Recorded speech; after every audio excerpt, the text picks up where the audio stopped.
I really love na pag-aralan. Kung di ko man sila personally kilala, pag-aralan yung mga taong nagiging sobrang successful. Kasi lagi ko lang paniniwala sa buhay, meron lang naman silang ginagawa ng hindi ko ginagawa. Na once na gawin ko yung ginagawa nila, kaya ko rin marating kung ano yung narating nila. Kaya actually, yun ang bakit ako isa sa, I could say, na naging sobrang successful pagdating sa industry ginagalawan ko. And I always believe na kung susundin mo rin at gagawin mo kung ano yung formula ko na ginawa, yun din ang mangyayari sa'yo.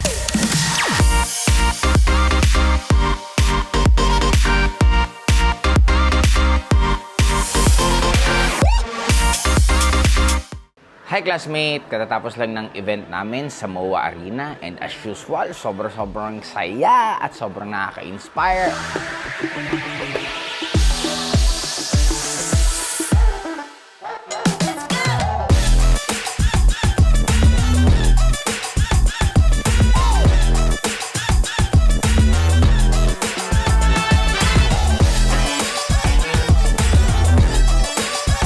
Ang pinaka-syempre masayang-masaya ako maliban sa nakayaming namin kumanta, 'di ba, si Janine Verdin.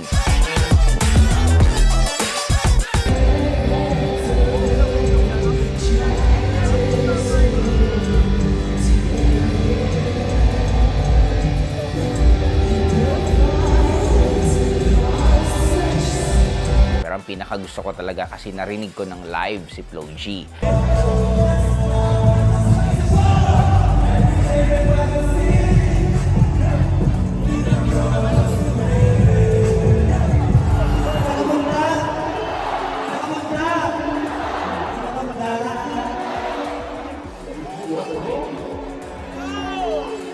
Sabi ko nga, passion recognizes passion. Kumbaga, alam ko kung gaano ka-passionate yung taong yon sa kanyang ginagawa kasi mafe-feel mo naman makikita mo. Kaya sa akin, I really love na pag-aralan, kung di ko man sila personally kilala, pag-aralan yung mga taong nagiging sobrang successful. Yung previous vlogs natin, pinag-usapan natin, meron ka ng vision board, meron ka ng tinatawag na achievement board, and meron kang tinatawag na resistance board na kung ano yung mga issues mo. Ngayon naman, ang gagawin mo classmate, number 1, magkaroon ka ng tinatawag na affirmation. Itong affirmation na to, ito yung mga bagay na gusto mong mangyari sa'yo. Kasi kadalasan, ang programming natin para magkaroon po kayo ng ideas, bago tayo pinanganak sa mundong to, wala pa naman tayong actually programming nung pinanganak tayo, depende sa magulang natin, kapatid natin, kaibigan natin, at yung mga nakakasama natin, schools, TV, mga pinapanood natin, yun ang nagiging programming natin. Yun din ang basically, isa sa reason bakit ang mahirap lalong nagiging mahirap, ang mayaman lalong nagiging mayaman, kasi because of the programming, kasi sa mga kasama po nila. Kaya, yung affirmation, para mas maintindihan mo classmate, ito yung madalas mong laging sasabihin mo sa sarili mo, or mas kilala to sa tinatawag na self-talk. Kasi di ba lahat naman ng tao gustong yumaman. If you're going to ask them, gusto mo bang yumaman? Ang sagot naman nila palagi, yes. Kaya lang, ano ba ang sinasagot mo pag magkasama ka na lang, kasama mo na lang mag-isa ang sarili mo?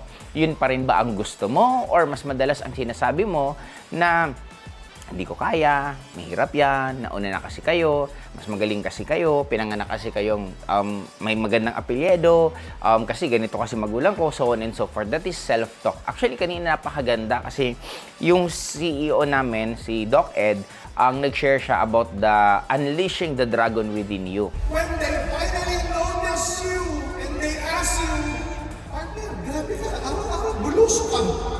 Isa lang ang sasabihin mo, dragon ako. Since Year of the Dragon ngayon, ang topic niya, umikot yung topic niya tungkol sa dragon, na lahat tayo may ganon. Kaya ako din, sa inyo classmate, ang masasabi ko po sa inyo na kailangan yung ayusin yung tinatawag na affirmation. In short, anong dapat niyong gawin? Number 1, pwede kang mag-record sa cellphones mo ng lahat ng gusto mong marinig sa'yo. Okay?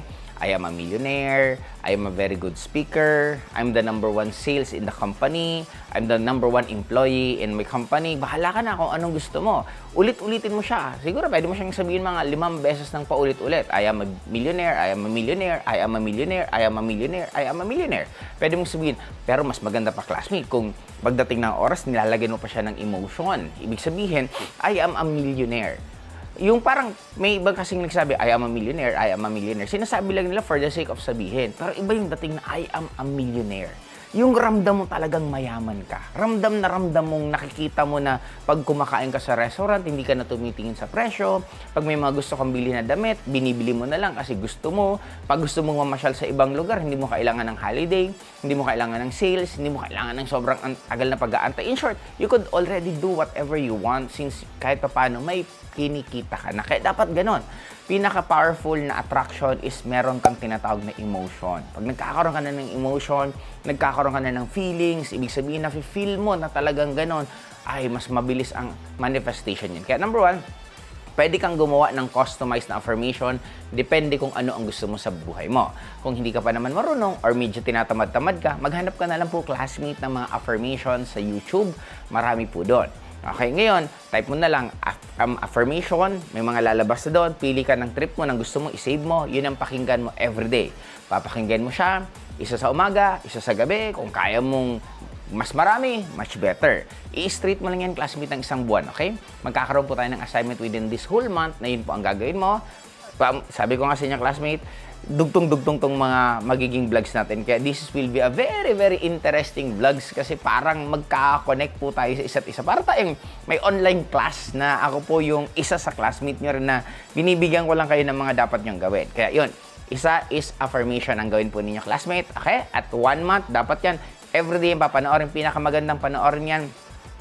Isa sa umaga, bago ka bumangon sa kama mo, at bago ka makatulog. Yan ang pinakamagandang klaseng affirmation. That's number 1. Number 2, classmate, na gagawin mo, yung tinatawag ko pong system emotion. Ibig sabihin, dapat magkaroon ka na po ng tinatawag na gagawin pag ito nararamdaman mo. Di ba parang pag madumi ngipin mo, automatic ang gagawin, magtututbrush ka. Pag madumi katawan mo, automatic ang gagawin, maliligo ka. Pag nagugutom ka, automatic ang gagawin mo, kakain ka.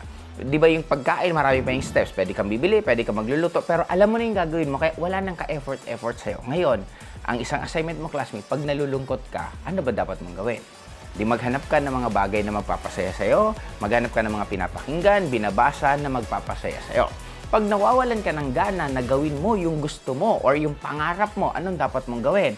Dapat meron ka ng mga ganun klaseng program, classmate, para mabilis. Kasi katulad sa akin dati, nung ako po nagsisimula, I could always remember, pag medyo nadadown ako or nalulungkot ako or sunod-sunod yung rejection na nararamdaman ko, classmate, ang ginagawa ko lang, pupunta ako sa YouTube, magta-type ako ng Christian songs. Kasi gustong-gusto ko po talagang Christian songs kasi nakakapag-uplift ng emotion, masarap pakinggan, at talagang nakakagana, nakakagaan. Or kung pinapanood ko yung video ni Michael Jordan na I Believe I Can Fly, habang kinakanta ni R. Kelly, tapos pinapakita yung mga shots ni Michael Jordan, sobra talaga nga i-inspire ako. Kaya in short, classmate, dapat meron ka na. Alam mo na kung ano ang gagawin mo. Wala kang gana, tinatamad ka, dapat alam mo ng lahat ng yon. Kasi para mabilis. Kasi di ba dumadaan pa kasi tayo minsan, classmate, sa stage na wala akong gana, tutunga nga. Or worse, magtatagal na nakatunganga. Tapos pag na-down lalo, hindi na alam gagawin. Kaya dapat magkaroon ka ng tinatawag na system. Any emotion mo. Kaya di ba lagi kong sinasabi sa yung classmate, noon, pag gusto ko magsipag, nung mga sumunod na, ngayong stage ko to, na kumikita na ako ng maayos. Pag gusto ko lalo magsipag, pinag-aaralan ko si Grant Cardone, binabalikin ko yung mga videos niya. Pag gusto ko maging sobrang passionate, na obsessed, Kobe Bryant naman pinag-aaralan ko. In short, may mga certain person ako na kung ano yung emotion na gusto kong maramdaman, yun yung gagawin ko. Kasi kay Grant Cardone, pag gusto mong mangarap ng parang walang imposible sa mundong to, sa kanya ako. Kay Kobe naman, pag talagang alam mo na ang isang bagay, kailangan mo paghirapan ng sobra para makuha mo. In short, yung determination, gustong-gusto ko naman yun. May mga iba pang sinusunod, pero hindi naman kayo masyadong makaka-relate. Katulad kay, kalimutan ko tuloy yung isang tagal ko hindi napapanood eh. Si Alex. Basta may isa akong taong pinapanood na pag gusto ko makita ko anong mangyari sa future, kasi di ba parang ang AI ngayon, putok na putok. And normally, negative ang tingin natin sa AI. Pag siyang napapanood ko, automatic, nagiging positive ang tingin ko sa AI. Na magandang mangyari sa mundo natin in the future. Hindi siya nakakatakot. Kumbaga, actually, nakaka-excite at magandang-maganda siya. Lalo pa ngayon, pumuputok naman yung Apple na VR. Di ba? May mga ibang natatakot. Pero sa nakikita ko, magandang-maganda po talaga mangyari. Kaya lang susunod, hanapin ko po, hindi ko talaga maalala yung James Alex Joe. Hindi Alex Jones. Iba si Alex Jones. Basta, hayaan muna natin yun. Jason Silva! Ang galing ko. Si Jason Silva, siya naman para makita mo yung future na magko-connect ang parang biological at yung mga robot or AI magko-connect siya in the long run. And may mga prediction ng iba na malay mo. Tayo yung pinaka-latest talagang AI. Di ba? Kasi ang galing kaya ng katawan natin. Katawan natin, kahit hiwain mo, idugtong mo, nadudugtong pa rin eh. Di ba? Alam ng cells mo paano magdugtong-dugtong sa isa't isa. Di ba? Ang galing-galing nila. But anyway, yun ang point ko sa classmate na magkaroon kayo ng system. Yun ang number 2. Number 1, affirmation. Number 2, magkaroon ka ng tinatawag na system kung ano ang emosyon mo para mabilis mo na maayos agad at hindi ka na mag-iisip pa at hindi pa magtatagal. That's number 2. Number 3, napaka-importante naman classmates is exposure. Kasi katulad sa amin, kanina yung event po namin, nakakatuwa kasi ang dami from all walks of life. Actually, tuwan-tuwa ako isang sharer namin, si Rodel Kahagnaan. Kasi talagang sobrang hirap siya. Dumating pa sa point na dati siyang magnanakaw sa Jensan, na kwento niya yon. Tapos pumunta ng Manila, nakipagsapalaran, naging laborer, pangarap niya maging mason sa construction, hanggang napadpad siya sa company namin. Ngayon, grabe, nakakatawa kasi ang dami niyang sasakyan, nakapunta siya ng iba't ibang bansa, nabigay niya rin yung gusto ng mga magulang niya. Kaya, nakakatuwa na magkakaiba kasi tayo classmate ng industry, hindi tayo pare-pareho. Since we are just a privilege na sa industry namin, na-expose talaga kami sa mga tao na matataas ang pangarap, sa mga taong gustong umasenso. Kaya nakaka-shortcut po kami sa ganung klaseng influence. Kaya sa iding classmate, kung wala kang exposure na yon, number 2, pwede mong panoorin po na lang mga vlogs ko. Kasi kahit paano magkakaroon ka ng glimpse ano ang buhay na meron sa akin. Kasi honestly, gagagaling ko lang po ng Bicol, di ba nakwento ko naman sa inyo classmate. 2 days before noon, may inattendan akong isang party na inuman, tapos kaming alas 2 ng umaga. And kailangan ko pong gumising ng 7:30 ng umaga kasi may bloodletting naman kami. Then after ng bloodletting, natapos kami mga around 12. Pag uwi ko ng bahay, mabilisan prepare ng mga gamit. Then biyahe na naman ako papuntang Manila. Pag uwi ko naman dito sa Manila, pagdating ko, ang mga 7 o'clock ng gabi ako nakarating dito sa condo. Then may shoot naman ako sa office. After ng shoot ko, kasi may isa akong tao na may gagawin siyang success stories niya, kinuha niya akong extra. Di sige, pinagbigyan ko, nag-shoot naman ako. Then after, kumain naman po kami sa Korean restaurant. Then after namin kumain, pagdating ko po dito sa bahay, saan ba tayo nag-vlog? Kaninang umaga pa pala kami vlog. In short, pagkatapos ko sa Korean, pag uwi ko dito, nag-prepare lang ng konti, may mga ginawa.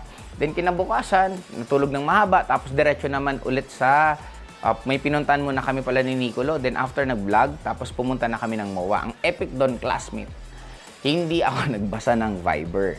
Sa Viber, may instruction na mag-formal attire kami. Isa dami kong ginawa. Hindi na ako nagbasa ng mga sa Viber. Hindi ako nakapunta doon. In short, kaya yung damit ko po kanina, yung damit ko pala nung isang araw, yung pag-vlog ko yung topic natin about sa vision board, yun po yung suot ko. Kaya pagdating ko doon, ako lang yung naka-t-shirt sila lahat, naka-formal. Di ba ang cute ko? But anyway, gusto ko lang maintindihan yung classmate na ganun ka-hectic ang schedule ko noon pa. Kaya kung ako tatanungin mo anong ginagawa ko pag tinatamad ako, honestly, hindi po talaga ako tamad na tao. Normal sa akin yung pagiging masipag. Kasi kung tatanungin niyo ako, ano ang ginagawa ko para magtuloy-tuloy ako sa pangarap ko? Ang iba kasi sa inyo, parang kailangan pa siguro i-trigger yung tinatawag ng pagiging masipag. Ako kasi normal sa akin ang pagiging masipag. Ang trigger point sa akin, ayoko nang nagsumisira ako ng pangako. Yun talaga yun eh. Ayaw kong sumisira ako ng pangako. Gusto ko talaga tutuparin ko kung ano yung pangakong ginagawa. Kaya in short, para maobligado ako magsipag, tinatadtad ko na ng schedule yung sarili ko. Since tadtad ako ng schedule, hindi ako nagka-cancel ng schedule, kaya nauobliga ako magsipag.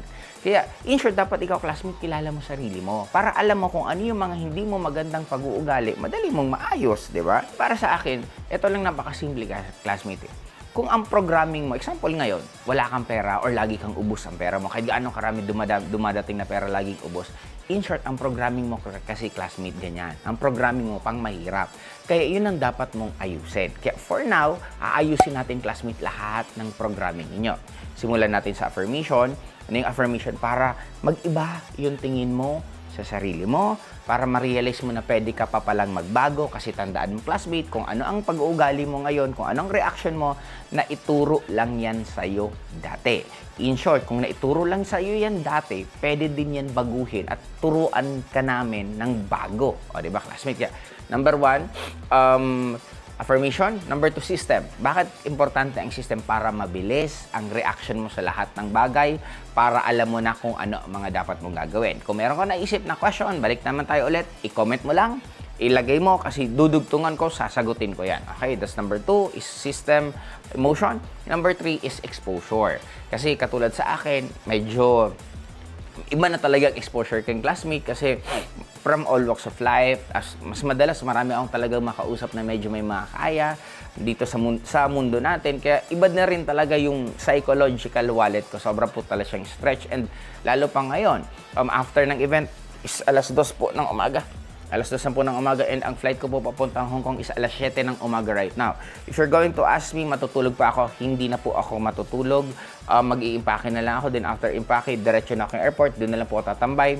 Sa lounge na lang ako tatambay and hopefully makagawa pa po ako ng isa pang vlog pagdating ko mismo doon sa airport. Kaya yun po yung buhay ko. Kaya sa'yo classmate, enjoy mo yan. Maging sobrang saya ka. Kung umabot ka hanggang dito sa dulo ulit ng video ko, magpakasaya ka na ng sobra.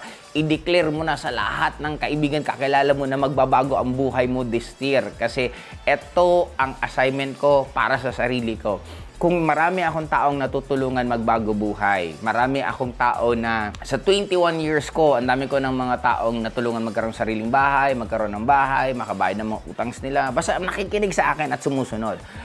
Classmate, idadamay ko kayo. Kaya I'm so happy na na-motivate ako dahil sa mga naging basher sa akin, na mga nag-bash sa akin noon. Hindi ko po kayo nakakalimutan. Sa mga taong nakakilala sa akin, magaling po akong makaalala. Pero hindi po ako nagpapa-apekto dyan. Lagi ko po siyang ginagamit na fuel para sa lalong ikaka-level up ko. Diba? Na-trigger nyo na rin lang naman ang emosyon ko. At gagamitin ko yun sa lalong ikagaganda ng buhay ko. At syempre, lalong ikakaganda ng mga subscriber na naniniwala sa akin. Kaya paano niyang classmate? Dito naman ako. Kita-kits tayo ulit.